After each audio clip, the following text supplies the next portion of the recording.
Welcome back to the Candid Conversation Show. My name is Muriel, and on the show, we discuss topics that are unspoken and taboo in our community. Our topic is on mental health. It is Mental Health Awareness Month, and we must end the silence and have a candid conversation. Tonight, we're going to be speaking with my little sister, Ruby, about her mission on raising awareness and her journey with mental health and removing her mask after 36 years. Girl, 36 years.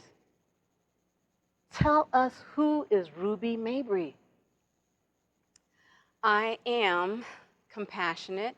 I'm giving. I love to help people. Yes, I am the CEO of 2 mental health facilities. Yes. I love being the voice for the voiceless. I'm an international best-selling author. Okay. Advisory board of the Greater Haitian American Chamber of Commerce, as well as co-host of Candid Conversations. And I love to sing, dance. I love to play games with family, watch movies. And I love to laugh and make people laugh. You're a fun person. You're fun. I try to be. Try to be the life of the party. Uh-huh. Did you ever feel, growing up, like you were different from the rest of us? I definitely did. Just to tell the viewers, it's 4 of us. It's 2 girls and 2 boys. My older brother, myself, my sister, and then my younger brother. I forgot to say that I'm also born in Brooklyn, New York. Got to do that. I got to say that. First generation Haitian American. There you go. Yes. That's right. But to answer your question, I did feel different growing up. I honestly did not feel that I was part of the family. Why is that? Why would you say that, or what would you think make you feel that way? I didn't think that I looked like anyone in the family. I felt like I was too dark. I felt that my hair was too silky. I felt that I was too curvy. That's a beautiful thing. That's a beautiful thing. People are paying a lot of money to look like that. Stop it. I just didn't feel that I blended in. And to boot, I was very reserved and quiet. And everybody else in the family was lively. And we just took it as you being shy.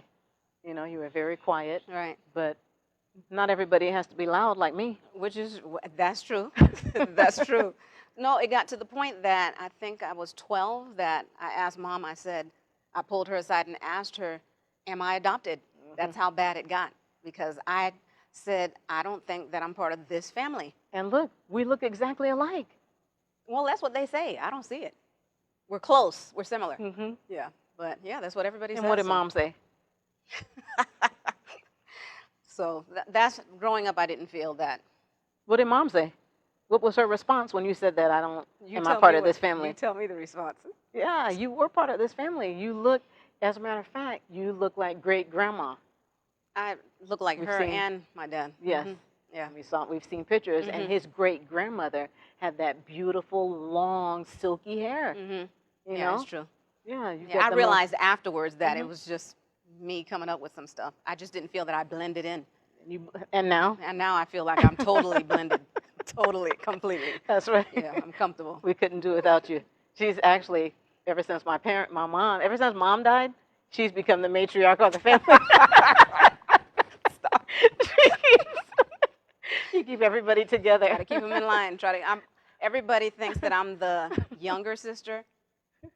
I mean, not the younger, the older sister, because I'm so mature for my age. Right. And everyone says that. It doesn't hurt my feelings, so if you see me in the street and you say that, it doesn't bother me. I know that I'm mature for my age. So I try to take care of everybody. I take care of my family. Yes, you do. And then some. Yeah, and then some. Yeah, I love it. Ever since when Mom passed, my mom passed about 10 years ago. And so ever since she passed, Ruby has just taken her position on everyone calls her for advice. No matter what it may be, everyone's calling her for the advice because we all know that you're going to give us the right answer. We trust that. We trust you. And that's why we call you no matter what. I don't care what time it is. It may be 1, 2 o'clock in the morning. What do you think about this? I'm sleepy. I just got to ask you a quick question. Oh, my goodness. Repetitive. No, I'll take the spot. I'll take it. For those of you that don't know, Candid Conversations came alive because of the different basically our personal stories. Yes. So you heard mine last week. Now you're going to hear my sister's. Okay, we're going to share a little bit about that. But she's an author. She's an author and has all these best-selling. She's an international. Let me get it right. An international best-selling author. She decided to do an anthology and included 8 women in a book with her. Got to show you the book. Candid Conversation. I'm sorry. Broken Chains. So she got 8 women together, and 8 women told their stories in this book. Courageous women overcoming obstacles and living on purpose. That we are. She is also, and you'll get to hear a little bit about that during this show. When did you realize that something just was not quite right? That I'm a little different, or I'm not like the rest of my siblings? Something is just not right. Honestly, it's been, like you stated, over 36 years, but I just realized it a year ago. Isn't that something? Yeah. We just thought, you're just shy. That's just how we took it. It's not shy. Yeah, it's even more than shy, which I'll get into a little later. But I was sitting in the parking lot of the doctor's office, and literally, I had a mental breakdown in the car. I was just shaking, crying. Phone rang. I couldn't pick up the phone. I clicked it on, and all I could hear is words like the person calling my name. And I just... Like you were getting ready to snap. I felt like I was just going to scream. And, yeah, so after that, I ended up getting a referral for some type of therapy because I knew something was wrong. That was the first. After that, a few months later, still waiting for my therapy appointment, we were going to a family member's birthday party. And this is when I really knew that something's wrong with you. I purchased 7 dresses for this party because I didn't like how any of them fit on me, which I'll let you see. Right. It looked nice on me, but I felt that I was looking too fat, or my hips were sticking out, my butt's protruding. I just felt overweight. Your worst critic. And yes, I felt everything looked wrong. So I had to pick one dress because I said, I'm not buying another dress. Right, 7 I just is kept enough. buying dresses. So I said, let me just find the best one. So I wore that dress, and still that evening I did not feel comfortable in the dress. So I did research online, trying to figure out what it is that's going on. I took a test online and failed it miserably. So you're like, okay, I have to see someone. Yes. Yes. So I made the appointment, as I stated, and I went to the therapist, and I was diagnosed with body dysmorphic disorder. What is body dysmorphic disorder? What is that? Body dysmorphic disorder is where you fixate on a specific body part or body parts. Okay. And you're trying to, I over-exercise, I try to cover it up. Right. You don't eat all your meals. I don't eat all my food. Right. I look at my body in a distorted view. Like right now, somebody may think, oh, she looks like she probably wears a size 5. Baby got back. Stop. Baby got back. But for me, I see somebody who wears a size 18 to 20. Yeah. Yeah. So you look great. So that's what it means. Body There are people dysmorphic. that are having surgery to look like you. You look absolutely stunning. Thank you very much. Come on, not just because I'm your sister. I mean, it is what it is. Stop it. So that's what it is, basically a distorted view of what I look like. Okay. An example, a good example of that would be like if you're eating a French fry and you have ketchup on it and it spills on your shirt. Right. And you just keep trying to rub the ketchup off your shirt, it's not going to come off. For me, I see even my compact. If you get it now, I'm serious, it's smudged. Because you don't want to I see don't it want to clear. see my clear picture. Yeah. I want to see a smogged view. I don't want to see the real me. But the real you is beautiful. It's going to take time. What are you trying to cover up? It's going to take time to see that. What happened, if I'll backtrack, at 13 years old, one of our parents' friends came to the house and made a derogatory remark. I say derogatory because at 13, Right. to me, it was derogatory. Correct. But in his eyes, now that I'm an adult, I Mm-hmm. see he was being a pervert. Oh, shoot. And he basically said, "Ooh, turn around. Somebody's getting fat." Come on, that's crazy. But I didn't realize when he I said remember somebody's that getting day. fat, Yes. that messed was me it. up. Yeah. At 13, it messed me up. So since that day, I basically starved myself, over-exercised, diet pills, water pills. I did everything to just be skinny, and I was so small. And I was you like were skinny. 113, I think, pounds, something Tiny, like that. tiny. You So- get blown away by the wind. Exactly. And were so when I went to the therapist, the other diagnosis that I received was anorexia nervosa. But anorexia, I thought that was for people that are thin, are real thin, and throw up their food. No? There's no signs to anorexia. There is no body type. Okay.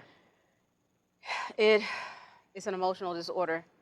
And basically, anorexia is the third after depression and substance abuse in mental really? health. Yes. The third. Yeah, the third. And it has the highest mortality rate. You can literally die. Anorexia. Yeah. And I was literally starving myself to death. Yeah, and still to this day, I can't eat right. I nitpick. Right. And then I throw it away. And I then, will eat the whole plate, the whole thing, and I'm looking at you, and you're still picking at it. I'm like, girl, you better eat your food.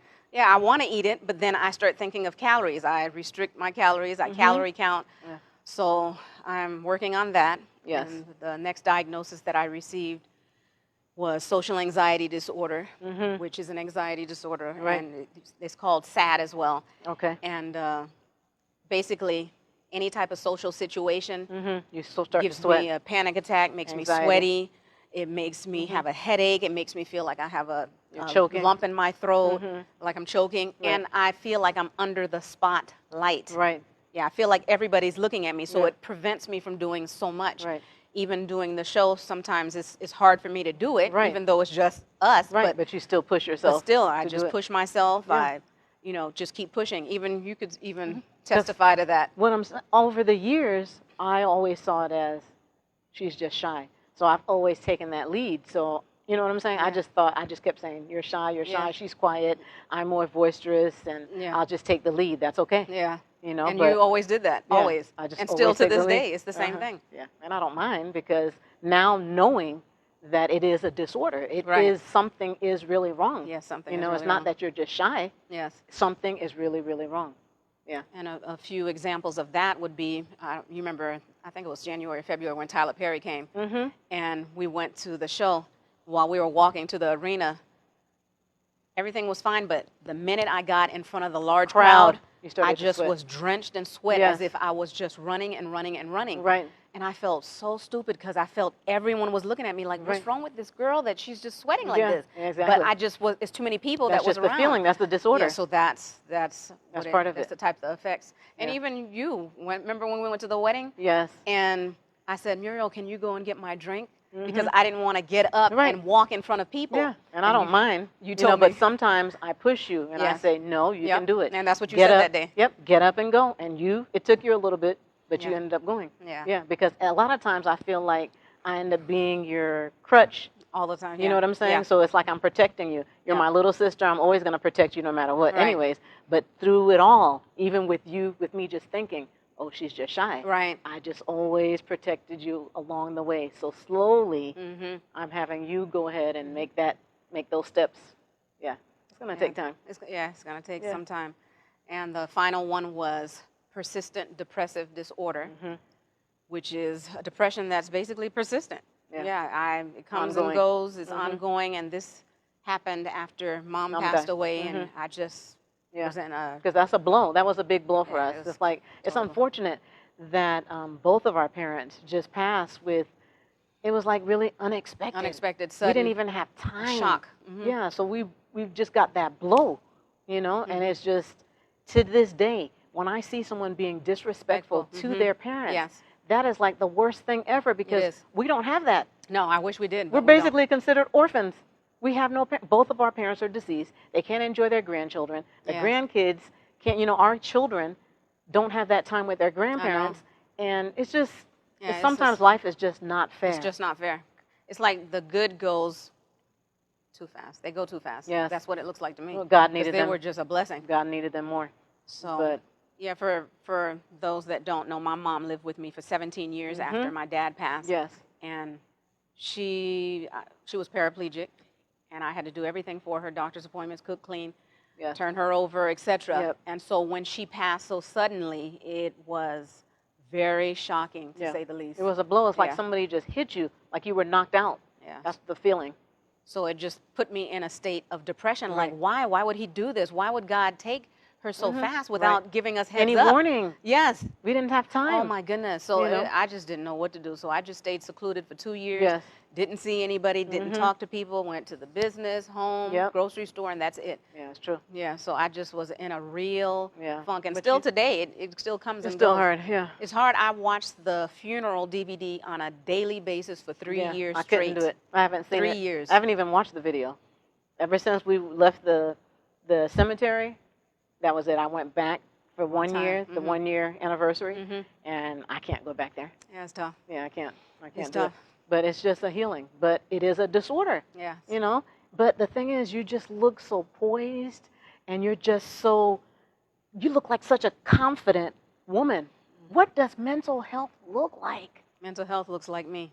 Man. Mental health looks just like me, somebody who's poised, CEO of 4 businesses, Isn't that something? talk show host. I do everything. Mother, wife, I mean- everything. So I do everything, but I'm able to function because I have family support. Right. Thank God, and Yes. everybody understands Right. what it is. If I can't do something, they assist me with it. So I'm very thankful for family.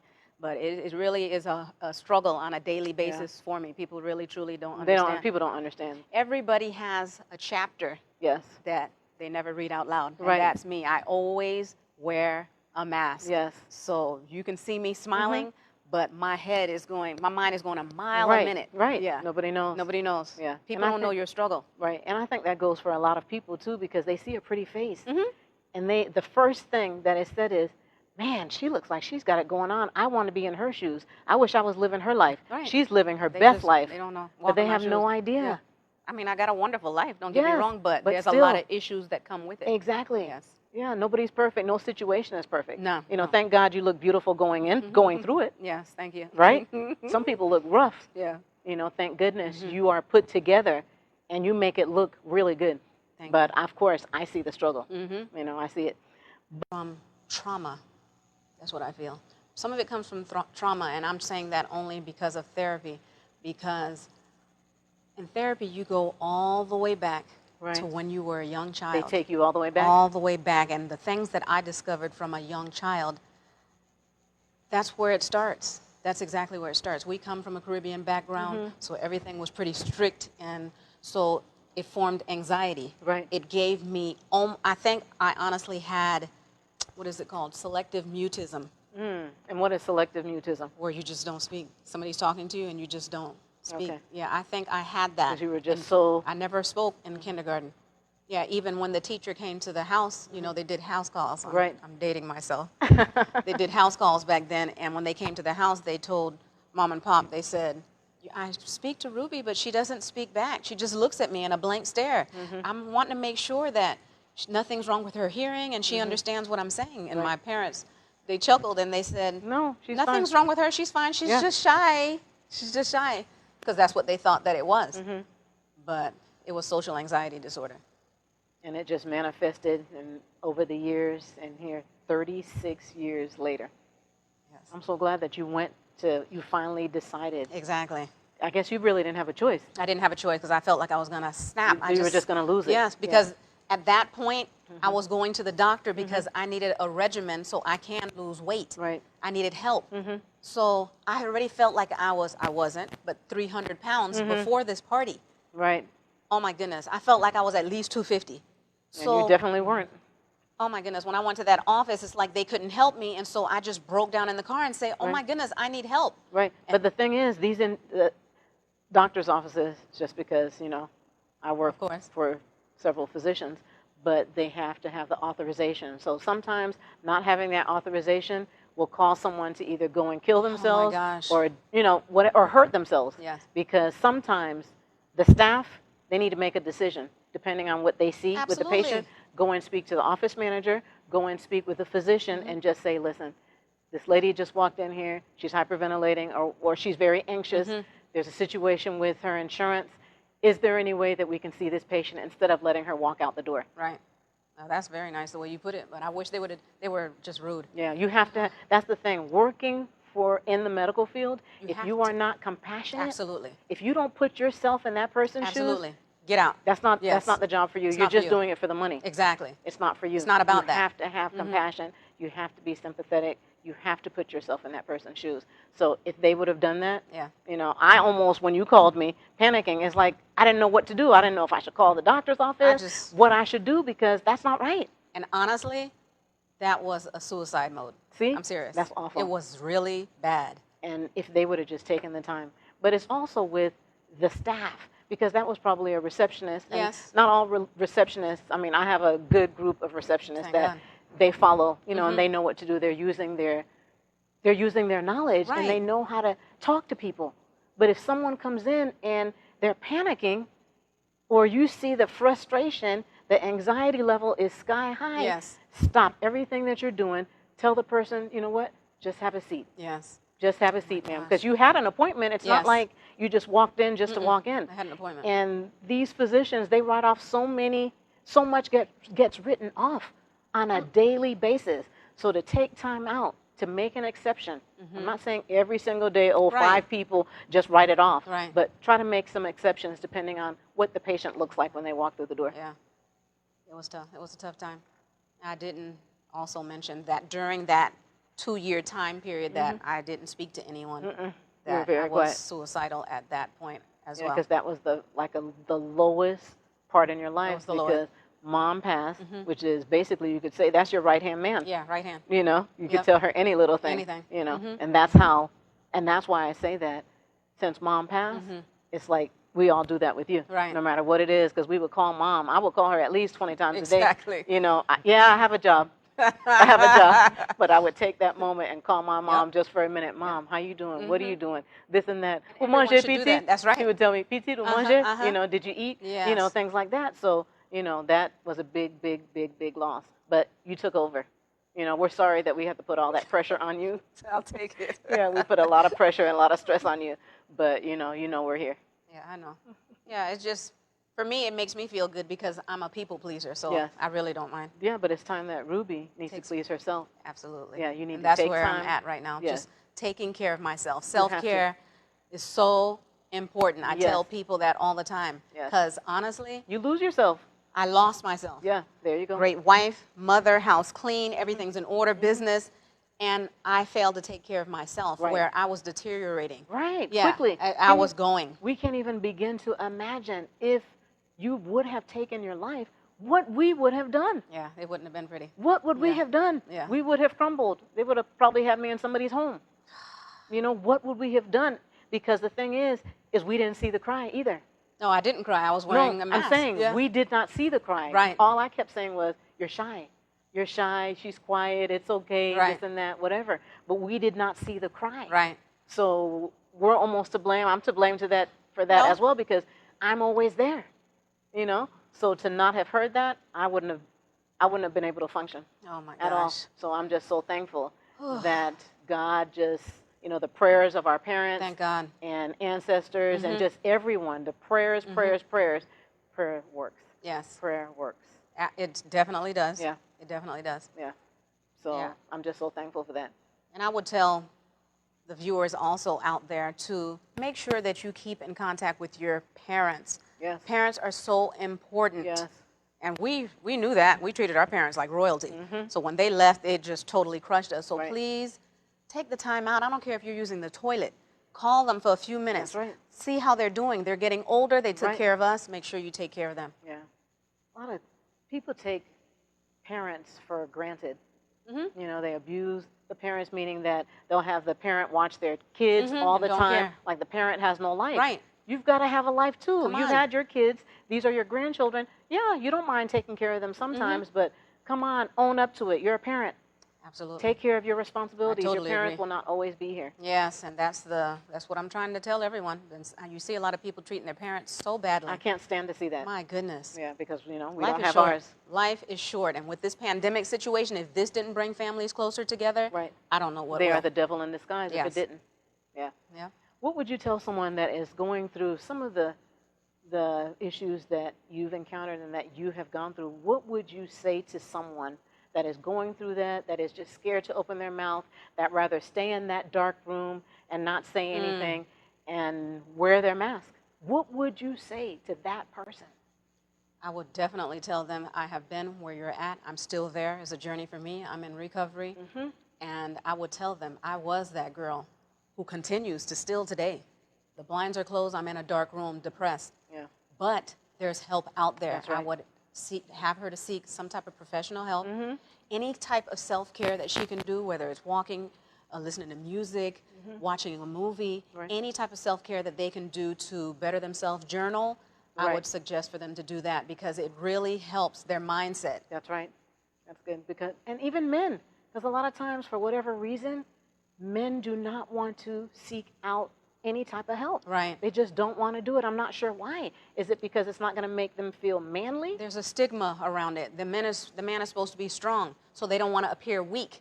And a matter of fact, let me quickly read this because I know time is going out. Yes. An excerpt out of my new book. I signed my own permission slip. For my Haitian and African American communities. For generations, we have been programmed to think that those with mental health issues are weak. Nothing could be further from the truth. We all have mental health issues at various times in our lives. Some are major, but the commonality is that talking about it can help. Sharing what we are going through helps to process and make changes if needed. Talking about our mental health shows everyone else that they are not alone. We were taught not to air our dirty laundry. We are conditioned to believe as Black people, we are strong. Don't show them you're weak. Pray about it.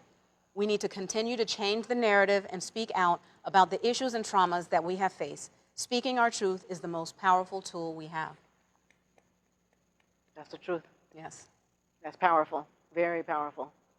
Before we end the show, I wanted to ask you real quick about medication. I didn't ask you about that. How do you feel about medication? Because I know they wanted to give you some medication. Right. I declined medication because I don't feel that I need medication. I'm not pro-medicine. I feel society pumps too much medicine into people. Right, to solve the problem. Yes, you can do it holistically. You can do it naturally. And I personally don't want to take medicine, but some people really need medicine. And it works. We have our own family members who take medicine, and it helps. Right. But for myself, I truly chose don't need not it. to. Yes, I chose not to. Well, we're getting ready to end the show, and I really don't want to end it because there's so many people that are getting some good information. A lot of people never knew. I know. They never knew, Yes. and I'm so glad that you opened up to share your story. Trying to remove the mask. That's right. Is there anything that you feel that you want to say to the viewers or any last words that you would like to share? I want to say that it's okay to put your mental health first. Mental health is definitely not a one-size-fits-all. 1 in 5 adults, they're going through this. They have mental illness. You're definitely not alone. And we're just conditioned to accept that as our upbringing, not to show emotion. 2 things to always remember in life: take care of your thoughts when you are alone, and take care of your words when you are with people. There's help out there. Please take time to talk to your family and friends because they may be like me. That's right. And they might be wearing a mask. So please, if you see any of these signs in them being distant, distancing themselves and just being withdrawn, please reach out to them because they may be suicidal and something may really be wrong with them. Thank you. Thank you so much. Thank you so much for removing the mask and sharing a little bit of your story. And I know it's going to help so many people. Thank you. Appreciate it. Yep. Thank you so much for joining the Candid Conversation Show on mental health. And let's end the stigma. Candid Conversations online and TV show, a space where the least desired and hardest topics are brought to light in order to heal as a community.